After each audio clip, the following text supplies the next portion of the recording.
Amis taureaux, bonjour et bienvenue à vous en cette lecture guidance pour le mois de mai qui vient vers nous. Et nous allons voir justement ce qui vient vers vous à travers la grande roue astrale qui est là et qui va développer pour vous une carte, un arcane dans les 12 domaines de la vie.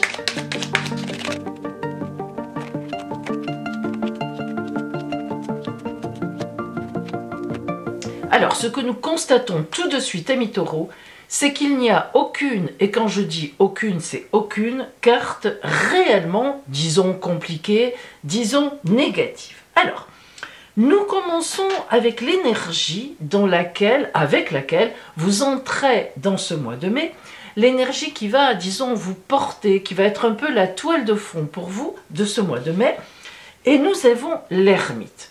Qu'est-ce que c'est l'ermite? L'ermite, la base de son nom, c'est le chercheur de sens. Donc, en ce mois de mai, il est évident que vous avez quelque chose à réfléchir, quelque chose à mettre en place, que ce soit quelque chose de véritablement matériel, un achat à faire, sur lequel peut-être vous hésitez, ou bien vous attendez des réponses, enfin voilà, il y a quelque chose qui cherche à se mettre en place, ou bien c'est une réflexion, disons, on va dire, purement mentale, des projets à venir, j'ai envie de m'engager là-dedans, tiens, j'ai cette idée-là.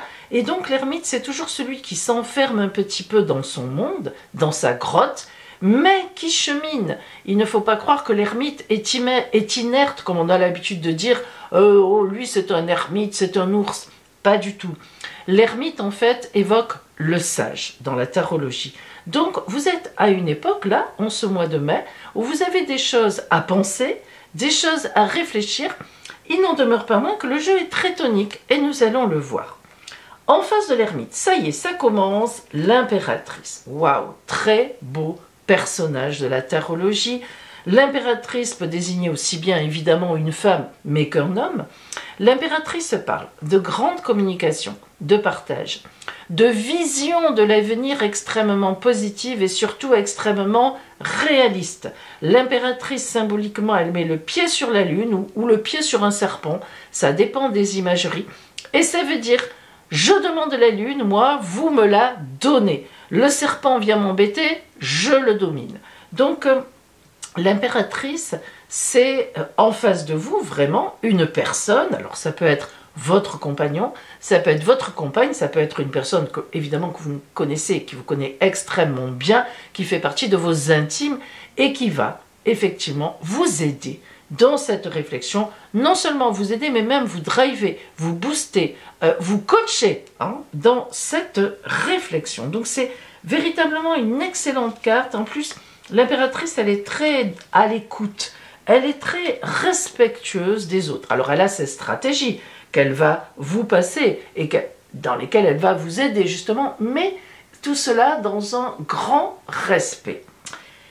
Au niveau de vos possessions, pardon, de vos finances, nous avons les étoiles, donc chance divine, grande protection. Ces étoiles indiquent, dans la maison 2, donc des finances et des possessions, eh bien, une chance qui passe financière. Donc, soit vous recevez une prime, un héritage, une manne. Quand les étoiles sortent dans la maison 2, je dis toujours aux gens, écoutez, si vous ne le faites jamais, essayez de jouer à un petit jeu de hasard. Pas besoin de miser énormément, vous le savez, quand on gagne, on gagne. Parce que quand même, la chance divine dans les possessions, 1, c'est pas mal. En face de cette chance, donc aucun problème effectivement financier, la justice qui, là, nous parle d'actes. Pourquoi? Elle pourrait évoquer des procédures, des procès. Même si d'ailleurs c'est le cas, on peut toujours penser à ça quand on a la justice, eh bien de toute façon, la chance est de votre côté. Donc ça sera très vite réglé. Par contre, la justice ici indique des contrats signés et même, effectivement, mes amis, taureaux, des actes officiels. Donc quand je parle d'héritage, de donation, de quelque chose, même d'un prêt qui vous est accordé, eh bien, avec beaucoup de chance, vous ne vous y attendiez pas, ou vous n'y pensiez pas, ou vous n'y croyiez pas, eh bien voilà, ça fonctionne. Maison 3, votre environnement, disons, social, l'environnement, la communication avec les autres, bon, on est là-dedans. On a le soleil. Alors, le soleil, c'est l'honnêteté, l'amour, la chaleur, la droiture, la lumière. Ce qui veut dire que les gens qui sont autour de vous actuellement sont bons pour vous. Il n'y a pas de problème particulier. Et même, on peut dire qu'ils vous apportent véritablement de l'aide ou bien un support. Hein, une écoute attentive aussi. Donc, vous êtes très soutenu. Et puis, en face, dans la maison 9, alors, la maison 9, elle parle de l'étranger, de ce que je ne connais pas encore, de ce qui vient vers moi, mais sans que je puisse pour l'instant le prévoir. Elle parle aussi des actes légaux, on légalise. Quand on a la maison 9, on a le chariot. Le chariot, c'est vraiment aller de l'avant, se faire confiance. Donc, vous voyez que cette personne-là va vraiment vous aider. Ça ne va pas durer très longtemps, cet ermitage. Hein. Ça sera le début du mois de mai et puis vous prendrez vite la décision et boum, vous foncez, vous y allez. Ça avance et ce qui vient de l'extérieur, eh bien, sur votre route, vous aidera à envisager les choses vraiment dans le sens positif. La maison 4 nous parle de votre foyer, de véritablement votre intimité. Et nous y avons la lune. Alors, c'est pas du tout négatif, la lune dans le foyer. Parfois, la lune, elle parle de dépression, elle parle de stagnation, elle parle de retard aussi. Là, non. La lune dans le foyer, la lune, c'est la carte de la maison 4, la planète, c'est non seulement la planète de la maison 4 du Cancer, mais justement donc de la maison 4, effectivement, qui appartient aussi au signe du Cancer. Donc ça tombe très bien, elle est chez elle ici. Et la lune dans la maison 4, le signe du Cancer, eh bien veut dire que vous allez être particulièrement centré sur votre foyer. Donc il est évident que la réflexion, les décisions que vous avez, elles sont liées à votre foyer, à votre intime, aux gens qui vivent vraiment chez vous, dans l'intimité. Et nous avons le diable en face, il y a des décisions à prendre de façon un peu énergique. Et c'est pour ça qu'il y a cette réflexion. Il va y avoir quelque chose qui va changer en ce mois de mai dans le foyer. Peut-être est-ce un enfant qui part pour faire des études. Peut-être est-ce que c'est quelqu'un qui revient au foyer. Ça arrive aussi, hein, un enfant qui divorce, qui revient parce qu'il est en transit, en recherche d'appartement, etc. Peu importe. Donc si vous voulez, il y a ça bouge beaucoup dans votre foyer. Dans le bon sens, hein, le diable n'est pas du tout une mauvaise carte. Là, à ce niveau-là, elle parle, surtout bien sûr dans la maison 10, hein, l'objectif, ce qui nous draine, etc. Au contraire, elle est très tonique. Et donc, on voit bien que dans votre foyer, il y a de la tonicité, ça bouge, c'est dynamique, ça apporte des choses, ça va, ça vient, ça rentre, ça sort. Donc, on est centré sur le foyer. La maison 5 nous parle du bonheur en amour. Alors là, très belle carte, magnifique.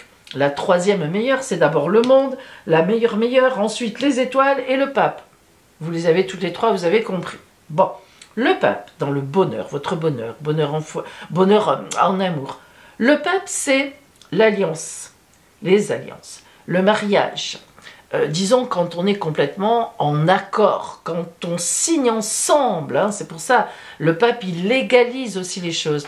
Donc lorsque le pape sort dans le bonheur, eh bien ça veut dire que vous êtes sous l'emprise d'un grand bonheur béni. C'est très important parce que ça veut dire que vous êtes bien sur votre parcours dans le bonheur, vous faites ce qu'il faut pour avoir du bonheur. La vie vous envoie du bonheur parce qu'elle reconnaît que vous êtes arrivé à un stade où là, en ce mois de mai, vous le méritez. Voilà, vous voyez, il y a tout qui s'accorde. Dans la maison 11 des grands projets qui vient avec ce pape en face, l'empereur. Alors, pape et empereur, là, on est sur du costaud, mes amis taureaux, comme vous l'aimez. On est sur la terre, là, on a fait des fondations très profondes, on a bien mis le béton, les briques, tout ce qu'il faut, enfin, les parpaings, voilà. Et là, on arrive, on va pouvoir construire. En effet, le pape indique des actions, le cadre dans la fidélité, dans l'ancrage. L'empereur, hein, excusez-moi, je ne sais pas si j'ai dit le pape, l'empereur indique donc un ancrage, 4, hein, le chiffre 4, vous savez que la symbolique du 4, dans toutes les religions, les philosophies, hein, c'est l'ancrage, hein, voilà, les racines, de là on part, on s'élève, c'est l'arbre qui monte, les feuilles vers l'avenir, enfin les branches, etc. Vous avez compris que dans ce sens-là, dans votre bonheur, bonheur en amour et maison des projets, on est sur un axe complètement porteur, complètement optimiste, positif et puis constructeur. Là, on est sur le bâtisseur, on bâtit. Et puis on arrive aux deux dernières maisons. Alors regardez, je les sors tout de suite. Le monde, meilleur arcane de la tarologie. Ma grand-mère et les anciens tarologues s'arrêtaient quand ils avaient le monde, ils disaient stop. Ils devaient même dire basta dans leur patois. Et en fait, ça veut dire que le monde étant la meilleure, tout ce qui vient après ne peut pas être mauvais dans le cadre de ce qu'on a vu. Bon, on va quand même prendre notre arcane 13. N'ayez pas peur. Wouh, wouh, wouh. Non, transformation. Alors, regardez. Deux cartes, non pas antagonistes, mais qui nous parlent de résurrection. Pourquoi? Le monde, arcane 21 de la tarologie de Marseille, en fait, c'est le dernier arcane.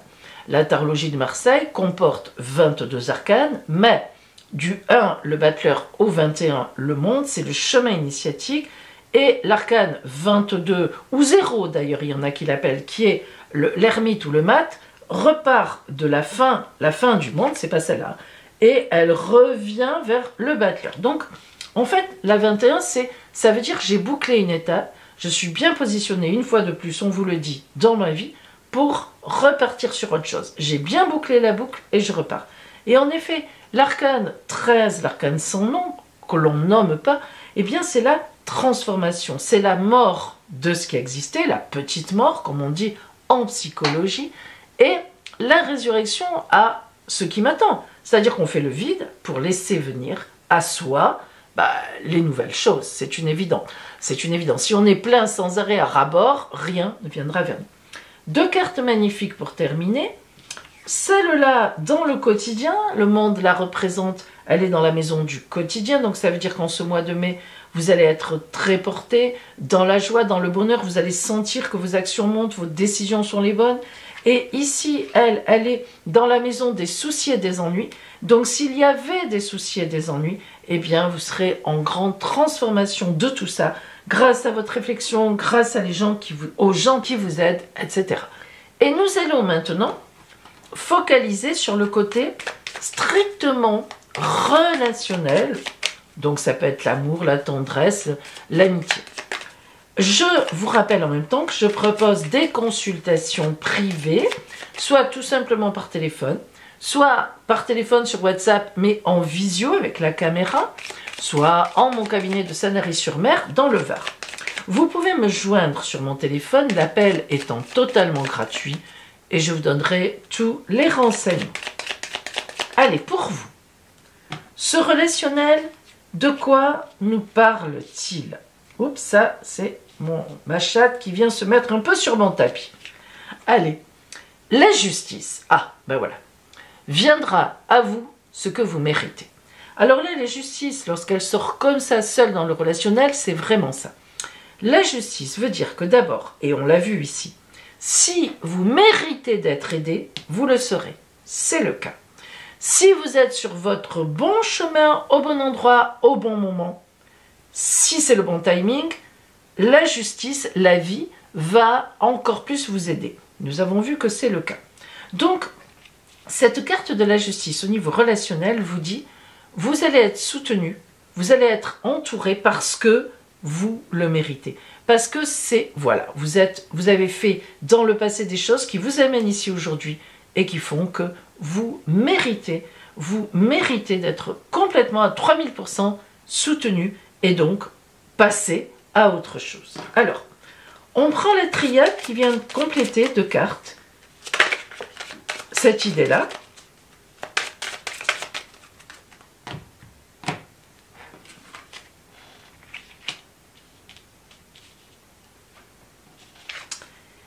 La science et la porte. La science, qu'est-ce qu'elle nous dit? Lorsqu'on parle de science, ça veut dire, d'ailleurs vous le voyez, il y a plein de mots, il y a plein de chiffres, il y a des équations. C'est la personne réfléchit, c'est tout à fait vous. La science, ça veut dire qu'on est en réflexion, qu'on réfléchit. On est relationnellement, on se dit, telle personne peut m'aider ou pas, j'aime telle personne ou c'est fini. On est dans une réflexion par rapport aux gens qui sont avec nous. Avec quelle personne vais-je faire le projet, etc. Et la vie vous aide en ce sens et on voit que vous allez rééquilibrer vos connaissances, vos fréquentations pour partir sur de nouvelles bases. Évidemment, la porte, qu'est-ce que c'est? C'est un passage. Et comme tout passage, eh bien parfois on hésite, on réfléchit avant d'ouvrir la porte et on y va. Hein. Alors, on est vraiment dans un passage. C'est un passage pour vous. C'est une transformation dans le bonheur, mais c'est une transformation quand même. Donc il y aura des choses à réévaluer, des relations à réévaluer, peut-être même que vous serez à un point, si vous êtes en couple, de faire le point dans votre couple. Vous réfléchissez, est-ce que je suis sur la bonne voie avec cette personne? Est-ce que je continue? Est-ce que je repasse une autre porte? Est-ce qu'on se maintient ensemble?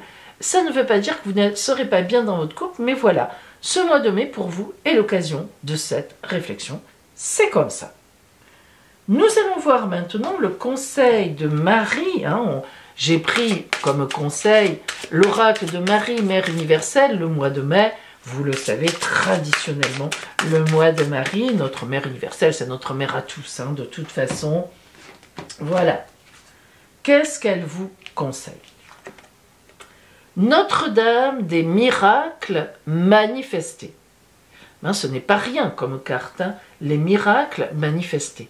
Vous voyez bien qu'on est sur le bonheur, sur le monde. Vous avez la chance divine, vous avez le pape, vous avez, je vous l'ai déjà dit, les 3 meilleures cartes de la tarologie qui sont sorties sur le tapis. Ça n'est pas rien, ça relèverait presque du miracle. On pourrait presque le dire oui. Manifester, ça veut dire qu'en ce mois de mai, quelque chose se manifeste, on n'en doute pas, puisque la porte étant ici, il est évident qu'à la fin du mois de mai, vous passez une porte avec les personnes que vous aurez choisies et qui sont bonnes pour vous. Et notre Marie, notre Mère universelle, appuie sur ce fait-là. Alors nous allons voir maintenant à travers le petit oracle Mirette, par quoi va vous venir en ce mois de mai votre chance. Et hop, on lui met un petit coup de poudre d'âme. Mais oui, ça ne fait pas de mal, mes amis. Alors, par quoi, par qui, par quoi, la chance va venir vers vous, amis taureaux, en ce mois de mai? Voyons cela. Le projet. Ah ben oui, voilà. Allez, vous passez la porte. Le projet. Regardez comme la photo est belle, on voit une femme enceinte. C'est, voilà, un magnifique projet. Mais vous voyez que dans le projet, évidemment, projet, ça veut dire qu'on se projette, on n'y est pas encore, il y a cette réflexion. Et il y aura un miracle, il y aura un miracle. Quelle chance! Voilà pour vous, amis taureaux, un passage magnifique, super accompagné vers un super projet bien stable et bien réel. C'est tout ce que je vous souhaite pour ce mois de mai avec beaucoup d'amour. À bientôt!